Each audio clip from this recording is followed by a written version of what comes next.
as minhas considerações, meu respeito e meu total apoio à greve dos professores, à greve de toda a educação aqui no Estado de Minas Gerais, mais do que justa e no momento histórico onde os profissionais de educação precisam, de fato, se posicionar. Eu gostaria de trazer aqui alguns dados que são técnicos e importantes, porque eu acho que eles precisam ser divulgados, noticiados, até para que possam nortear o nosso debate e, ao mesmo tempo, para que a população ela tenha noção do que a gente está discutindo aqui.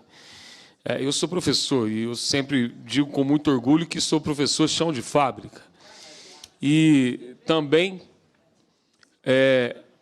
professor que já vivenciou processo de greve. E aí fica, muitas vezes, a sociedade sendo jogada, melhor dizendo, contra os professores, que não querem trabalhar, nossas crianças estão sendo prejudicadas, etc., etc. Quantas vezes a gente ouve isso? Mas não sabem a realidade da sala de aula, a realidade salarial. O professor Betão lembrou bem aqui da situação dos profissionais que estão ligados à Secretaria de Meio Ambiente. Eu queria lembrar também que outras categorias sofrem com descaso governamental. Algumas autarquias aqui do Estado, vou dar o exemplo aqui da Junta Comercial, pegar a Junta Comercial como exemplo, só para vocês entenderem como que está complicado o nosso processo. Desde 2006, não se reajusta nada no salário de várias autarquias do Estado. Também ouvi aí da deputada Beatriz Cerqueira, que é um representante do DR. Então, nós chegamos no momento em que nós precisamos discutir, sim, essa questão de recomposição, de recuperação das perdas, mesmo diante dessa crise.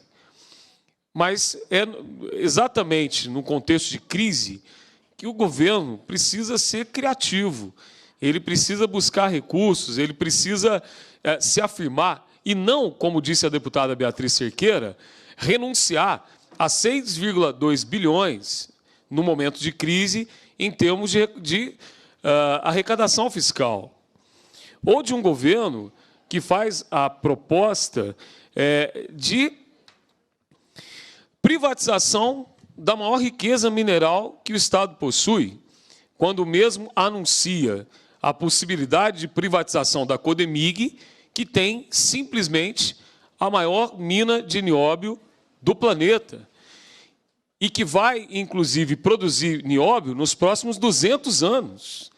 Inclusive, quem viu a matéria que saiu na Folha de São Paulo, que questionava o nosso governador, mas quanto vale essa mina? Ele não sabe responder. Ele só quer colocar na questão da privatização. Nós vamos lembrar que existe uma conta que foi feita recentemente, mensalmente entra nos cofres do Estado 92 milhões de reais de arrecadação dessa mina, que se encontra em Araxá. De acordo com alguns técnicos em mineração, o Estado perde, desde 1973, aproximadamente 5 bilhões e 800 milhões por ano, porque nós não cobramos de quem está explorando a mina aquilo que deveria ser cobrado. Quando eu digo que é um momento de fato, de afirmação e de posicionamento das diversas categorias, nós temos visto pela imprensa, temos visto pela fala, sobretudo dos secretários, representantes desse governo, que o tal regime de recuperação fiscal é a última tábua depois do naufrágio, como se essa fosse a única saída para Minas Gerais. Mas esquecem de olhar, por exemplo, que o Rio de Janeiro está vivendo uma tragédia em consequência desse regime que lá fora adotado. Um regime que congelou por 20 anos o salário de todos os servidores.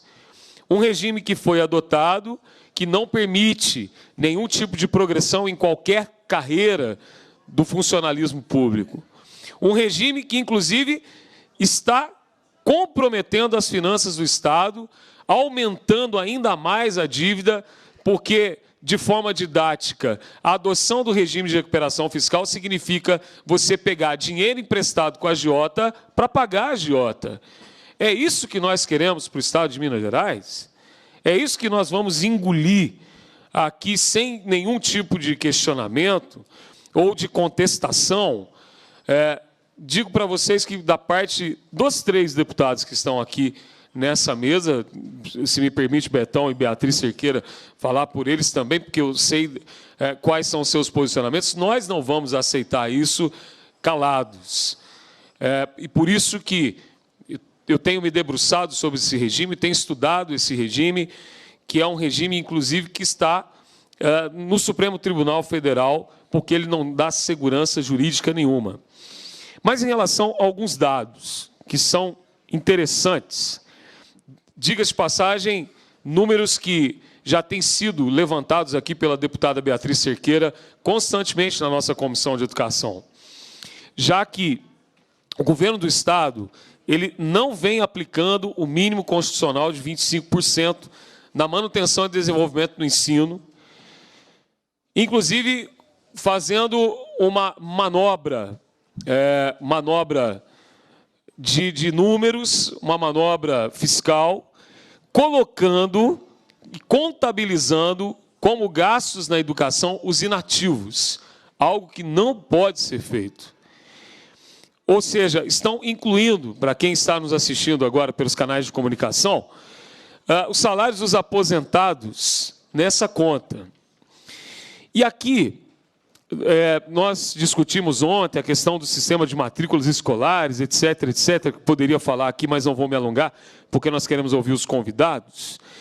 Mas, vejam só, até o 5º bimestre de 2019, foram gastos apenas 18,72% no desenvolvimento e manutenção do ensino em Minas Gerais.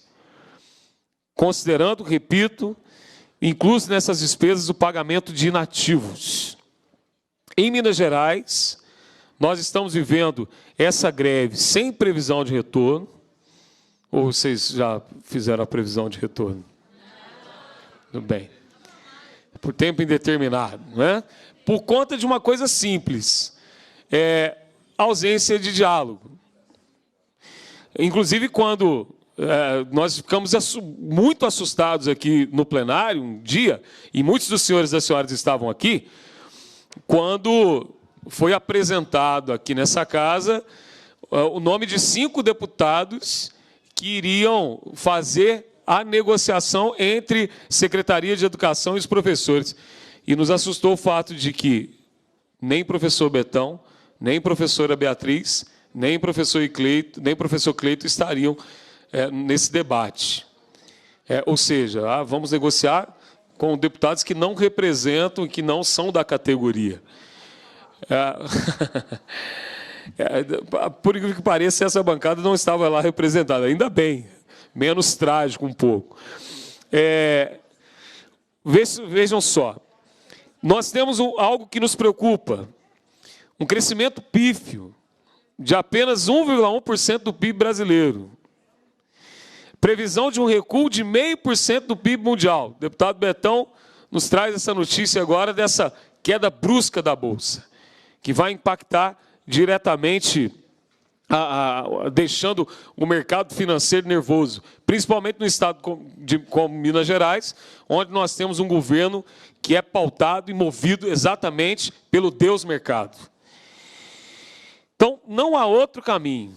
Nós temos essa plena convicção de que a recuperação do Estado, de que a recuperação fiscal passa por investimentos na educação, mas passa, acima de tudo, por investimentos nos profissionais da educação, que precisam do mínimo. E o mínimo é aquilo que a gente tem defendido, aquilo que tem sido pregado, aquilo que tem sido debatido, é algo que é constitucional, que é direito, e não é favor que nós estamos pedindo. Zema, pague o piso.